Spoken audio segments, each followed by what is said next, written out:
அனைவருக்கும் வணக்கம். வாழ்க வளமுடன். நான் உங்கள் பாலசுப்ரமணி.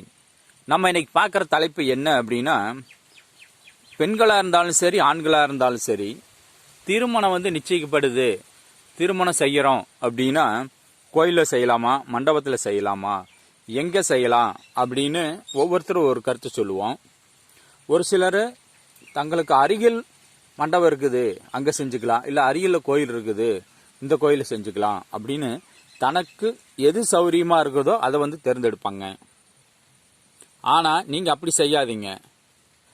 அதாவது ஜாதகருடைய லக்கணத்துக்கு 7ஆம் இடத்துல ராகு அல்லது கேது, சனி, செவ்வாய் இந்த கிரகங்களை இருந்தது அப்படின்னா கண்டிப்பா கோயில்ல திருமணம் செய்யறதா மிகச் சிறப்பான பலனை தரும், யோகத்தை தரும்.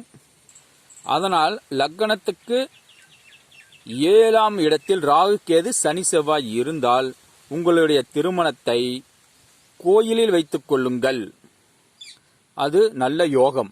இவ்வாறு திருமணம் செய்து உங்கள் வாழ்க்கையை மகிழ்ச்சியாக செல்லுடன் வாழுங்கள். வாழ்க வளமுடன். நன்றி, வணக்கம்.